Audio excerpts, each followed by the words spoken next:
कर्नाटक के पूर्व राज्यपाल वजुभाई वाला ने राजकोट जुलूस में सनातन धर्म विवाद को लेकर एक बड़ा बयान दिया है।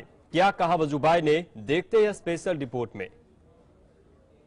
देश भर में सनातन धर्म विवाद पर राजनीति गर्माती जा रही है। कर्नाटक के पूर्व राज्यपाल वजुभाई वाला ने राजकोट जुलूस में सनातन धर्म विवाद को लेकर बड़ा बयान दिया है। उन्होंने कहा कि संपूर्ण हिंदू समाज को एक साथ होने की जरूरत है। कर्नाटक के पूर्व राज्यपाल और वरिष्ठ बीजेपी नेता वजुभाई वाला ने प्रतिक्रिया देते हुए कहा कि पूरे हिंदू समाज को एक साथ होने की जरूरत है। हमें किसी के भी बीच में नहीं आना चाहिए, मगर जो कोई हमारे बीच में आएगा तो हम उसको छोड़ेंगे भी नहीं। उन्होंने कहा कि किसी भी विवाद का समाधान बातचीत से होना चाहिए। यह समाज को तय करना है कि धर्म के विरुद्ध जो प्रवचन दे उसे हम बड़ा बनाना चाहिए कि नहीं।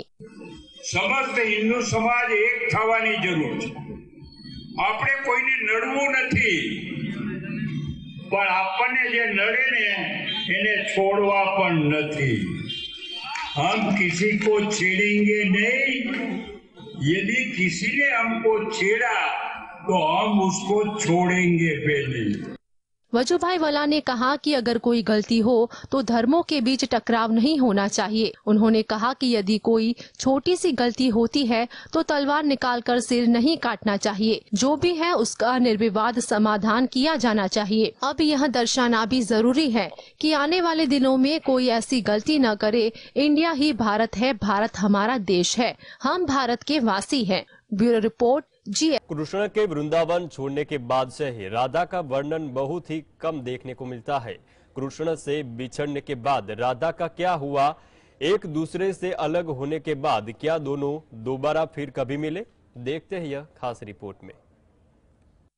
जन्माष्टमी का त्योहार प्रेम और सौहार्द का उत्सव है। हम जब भी प्रेम और त्याग की बात करते हैं तो श्री कृष्ण और राधा का जिक्र सबसे पहले होता है। कृष्ण के वृंदावन छोड़ने के बाद से ही राधा का वर्णन बहुत कम मिलता है।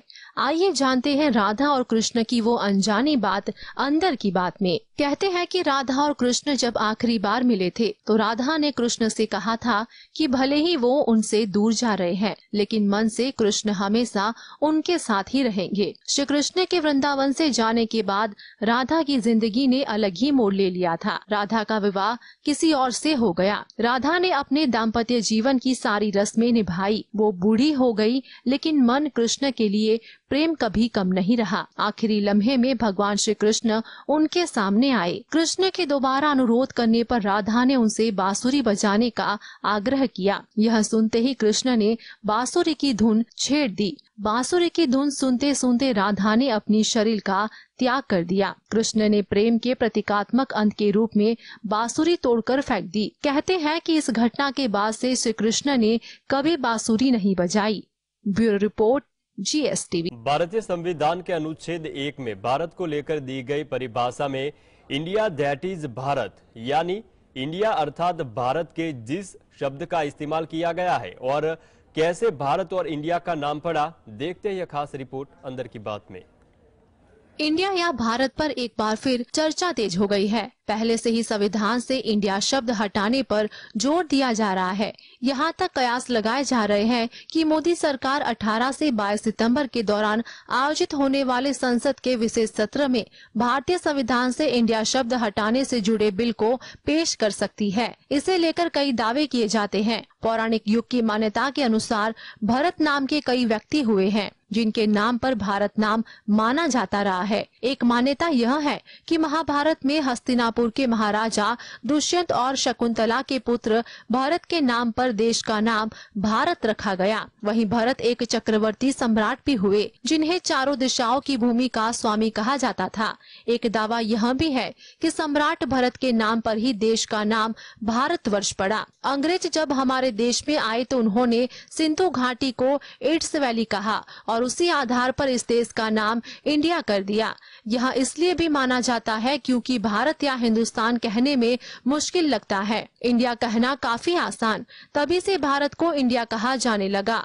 Bureau report GST। Udhayanidhi Stalin ने सनातन धर्म पर दिए बयान के बाद सफाई जारी की है। उन्होंने अपने बयान को लेकर पहले माफी मांगने से इनकार कर दिया था। अब क्या सफाई दी उदयनिधि ने, क्या किया केंद्र सरकार पर हमला, देखते रिपोर्ट अंदर की बात में।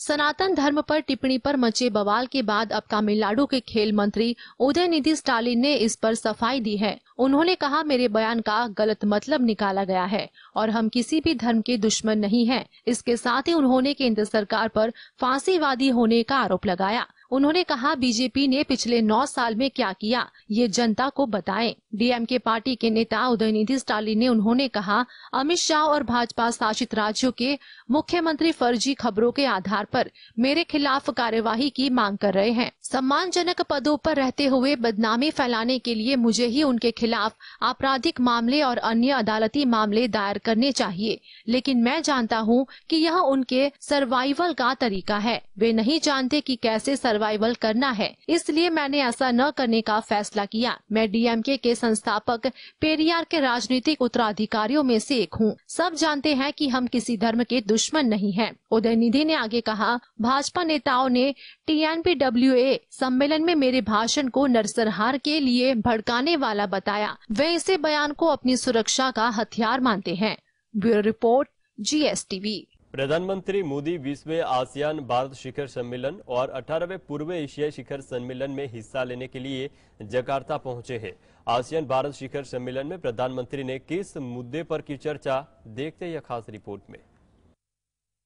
प्रधानमंत्री नरेंद्र मोदी आसियान भारत और पूर्वी एशिया शिखर सम्मेलन में भाग लेने के लिए इंडोनेशिया पहुंचे। इस दौरान जकार्ता एयरपोर्ट से लेकर होटल पहुंचने तक पीएम मोदी का भव्य स्वागत हुआ। इसके बाद पीएम ने आसियान भारत सम्मेलन में भाग लिया।